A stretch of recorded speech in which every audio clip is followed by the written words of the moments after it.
Iya, selamat siang teman-teman. Tadi Bapak Presiden berkunjung ke keraton. Ini kan memang sudah hal yang biasa. Kalau beliau sedang di Jogja dan ada waktu, biasanya memang bersilaturahmi kepada Ngarso Dalem begitu. Tadi kurang lebih bertemu selama 1 jam. Pertemuannya tertutup. Jadi saya kalau ditanya ngobrolin apa, saya tidak tahu. Indonesia tanah air beta pusaka abadi nan jaya. Sekali kalau kita mau berbicara mengenai catur nih. Catur adalah permainan rakyat biasa yang dimainkan kalangan usia semua bisa bermain ini katanya lah. Seringkali saat ronda Bapak ada yang ngobrol ngabisin waktu wegah untuk mencegah rasa kantuk atau bosen itu ya, untuk mencegah ya dengan bermain skek atau catur itu. Ngobrol makin gayeng, asik dan bikin betah. Catur itu permainan yang juga dianggap sebagai olahraga otak yang tidak berbiaya, bikin pikiran menjadi segar.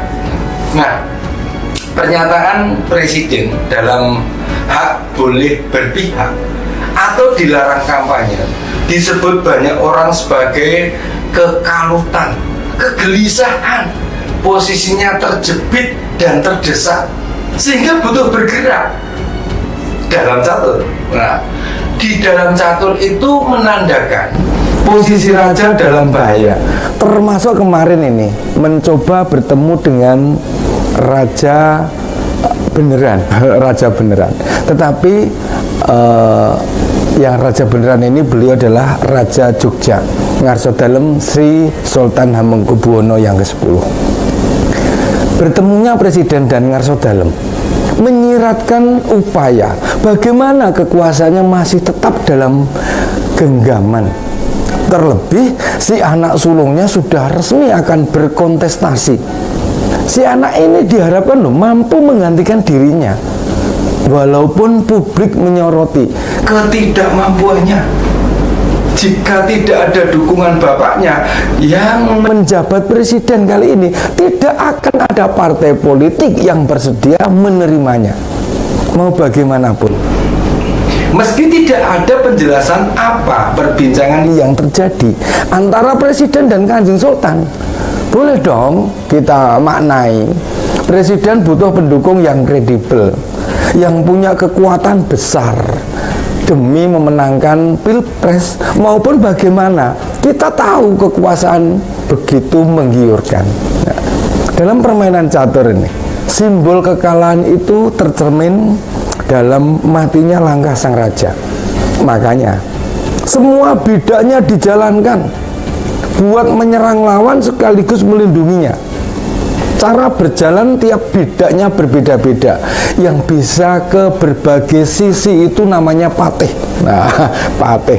Yang hanya miring namanya gajah atau menteri atau peluncur. Nah, sedang beteng hanya bisa ke depan, ke belakang atau ke kiri dan ke kanan. Itu beteng. Dan kalau pion ya majulah satu langkah ke depan kan gitu. Ya nggak agak aneh, agak nyeleneh atau unik. Ya hanya bidak kuda dalam catur itu. Cara jalannya itu huruf L. Nih, bagi para pemain catur, bidak kuda banyak jadi andalan. Langkahnya sering tak mudah dikalkulasi.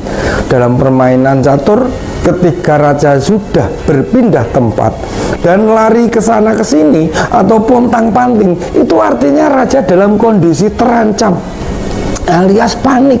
Ya, karena sudah tidak ada lagi pasukannya yang bisa diandalkan. Itu nek guyon ini lucu nih. Nek rajane wis terpepet, jarane nyerah numpak jaran melayu. Nah, ini bisa. Semua bidak terpaksa nih ditarik ke dalam penyerangan bareng-bareng melindungi nyawa sang raja. Berbagai bidaknya sudah dikonsolidasikan, sudah diminta merapat, sudah diorkestrasi, namun tak menggambarkan kemenangan di depan mata. Seiring berjalannya waktu ya, justru posisi raja saat ini terancam. meski telah mendorong anak jadi penggantinya, kayaknya kok tidak membuat kekuatan makin membesar. Strategi raja menjadikan salah satu menteri menjadi garda depan simbol pertempuran. Suara rakyat justru tak mendengar titah sang raja. Kedua anaknya, juga orang-orang dekatnya, sudah bergerak berkampanye, menyusup ke berbagai organ, mengalirkan logistik, mengepung kubu lawan, mempengaruhi rakyat. Tetapi rasa-rasanya tidak juga memperoleh hasil seperti yang diharapkan. Ini kenyataan yang sangat pahit. Sangat pahit bener nih. Sejak awal mereka menimbang Hanya dengan satu putaran kemenangan itu bakal diraih. Jika sampai pilpres berlangsung 2 putaran, bisa runyam target mereka. Soalnya gini, kubu 01 yang kalah di putaran pertama hampir dipastikan pilih merapat ke Pak Ganjar, no. Kan Pak Anies sama Pak Caimin sama-sama kagama, podo UGM loh, ya kan? Ya merapat ke ketua alumni UGM toh. Pak Ganjar kan ketua kagama. Ya, tidak hanya itu, nek dipertarungkan ini ya, nek didu gitu kan, gagasan maupun program. Lah program Pak Ganjar kan cetha welo-welo atau terwoco cetha kan gitu kan, mantap arahnya, jelas targetnya, dan bukan sebangsa program aur-auran.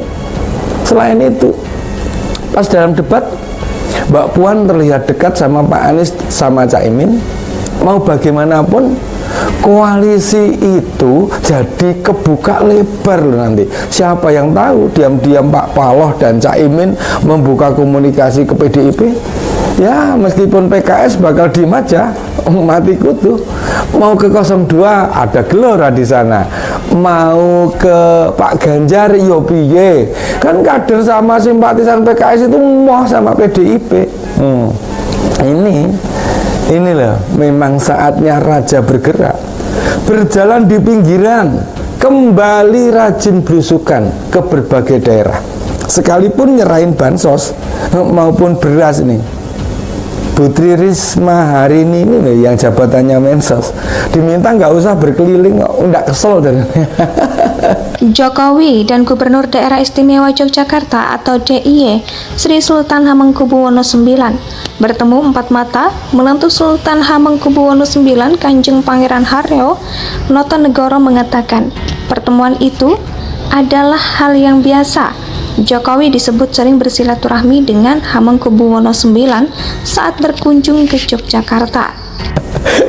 Apa karena Pak Presidennya yang keliling ya? Kemarin viral kan, bansos Bulog itu ada stikernya gemoy itu loh ya, politisasi itu, ibarat gerakan bidak-bidak raja, mengkondisikan rakyatnya buat menekan, mesti memilih 02 nih. Lah bila dikalkulasi loh, atau diumpamakan bidak catur, kan pasukan mereka banyak tuh, ada 4 partai parlemen lo dukung mereka, ada Gerindra, Golkar, PAN dan Demokrat. Lalu presiden juga iya di sana, itu pasti menguasai banyak hal. Belum sekarang ini pejabat sementara, gubernur, bupati, wali kota yang ditunjuk presiden. Soalnya apa? Pejabat resmi nunggu hasil pilkada serentak November nanti. Nah, meski kekuasaannya maupun faktanya terlihat besar, elektabilitasnya loh mentok, ya buat apa? Nah, masih ada tokoh yang butuh dipastikan bisa menambah dukungan. Pak Jokowi turun langsung bertemu dengan Sri Sultan Hamengkubuwono ke-10, Raja Yogyakarta sekaligus Gubernur Daerah Istimewa Yogyakarta itu. Lah wong rakyat Jogja itu sudah pada tahu ngarso dalem itu mendukung siapa. Dan langkah presiden ini seperti mau mengintervensi. Mestinya Pak Jokowi itu melihat jika posisi Sri Sultan sebagai gubernur ngurus tugas-tugas kenegaraan mau diintervensi atau dicampuri, ya monggo. Indonesia sejak dulu kala tetap dipuja raja bangsa.